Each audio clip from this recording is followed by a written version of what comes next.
అందరు ఎలా ఉన్నారు? బాగున్నారా? ఈ రోజు అయితే నేను టమాటా పచ్చడి చేస్తున్నాను. టమాటా అంటే టమాటా ఒక్కటే కాదు, టమాటా, కొత్తిమీర, పుదీనా, కరివేపాకు వేసి పండుమిర్చి వేసి పచ్చడి చేస్తున్నాను. దానికోసము ఒక 1 kg టమాటాలు తీసుకున్నాను. పెద్ద ముక్కలే కట్ చేసి పెట్టుకోవాలి. దీనికి పండుమిర్చి తీసుకోవాలి, పండిన మిర్చి తీసుకోవాలి.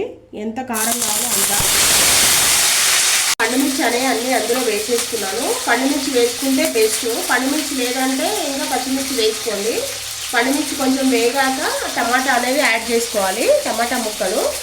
దానికి ఏమేమి కావాలంటే కొన్ని పల్లీలు, వేయించిన పల్లీలు, వేయించిన నువ్వులు, ఎల్లుల్లిపాయ, జీలకర్ర, ఇంకా చింతపండు, ఇవన్నీ కావాలి. ఫస్ట్ అయితే టమాటా అయితే వేయించుకుందాం మనం. పచ్చిమిర్చి అనేది, పండుమిర్చి అనేది వేగింది. ఇప్పుడు టమాటా ముక్కలు యాడ్ చేస్తున్నాను. టమాటా ముక్కలు అన్నీ ఇందులో వేసేసి టమాటా అంతా బాగా మగ్గనిచ్చుకోవాలి. ఒక 2 నిమిషాలు అయ్యాక కరివేపాకు, కొత్తిమీర, పుదీనా అన్నీ కూడా ఇందులోనే వేసేసుకోవాలి. పసుపు అయితే వేస్తున్నాను. టమాటాస్ మగ్గాయి. ఇది కడిగి పెట్టుకున్న కరివేపాకు, కొత్తిమీర, పుదీనా మొత్తము ఒక్కొక్క కట్ట, చిన్న కొత్తిమీర అయితే ఒక కట్ట ఫుల్లు, పుదీనా అయితే కొంచెము, కరివేపాకు అయితే ఒక గుప్పెడు, 3 కలిపేసి కడిగి నీట్గా వాష్ చేసి పెట్టుకొని ఇందులో వేస్తున్నాను.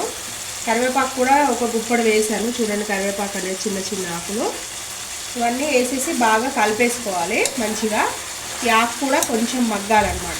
ఒక 2 నిమిషాలు ఆకు అనేది బాగా మగ్గాలి. అంతా మగ్గిపోయింది. కొత్తిమీర, పుదీనా, కరివేపాకు అంతా మగ్గిపోయింది. సాల్ట్ వేస్తున్నాను, రాక్ సాల్ట్ వేసాను. ఇప్పుడు మనం మిక్సీ తీసేసుకున్నాము. మిక్సీ తీసేసుకొని ఇందులో ఏమేమి వేద్దామంటే కొంచెం నువ్వులు, ఒక 3 స్పూన్ల నువ్వులు, ఒక గుప్పెడు పల్లీలు వేపేసి పెట్టేసేసుకున్నాను. నా దగ్గర వేపేసి పొట్టు తీసుకునేవి ఉంటవి, అవి వేసేసుకున్నాను. పల్లీలు వేయించినాయి, నువ్వులు కూడా వేయించినాయి. కొంచెము చింతపండు, జస్ట్ ఇంత చింతపండు,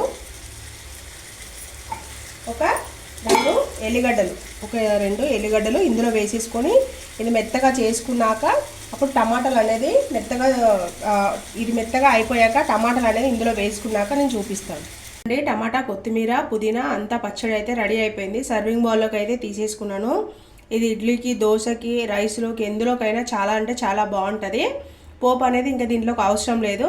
ఓకేనా ఫ్రెండ్స్, ఈ వీడియో కనుక మీకు నచ్చినట్టయితే లైక్ చేయండి, షేర్ చేయండి, నా ఛానల్ సబ్స్క్రైబ్ చేయండి. కొత్తగా చూసే వాళ్ళు ఎవరైనా ఉంటే ఛానల్ సబ్స్క్రైబ్ చేసుకోండి ఫ్రెండ్స్.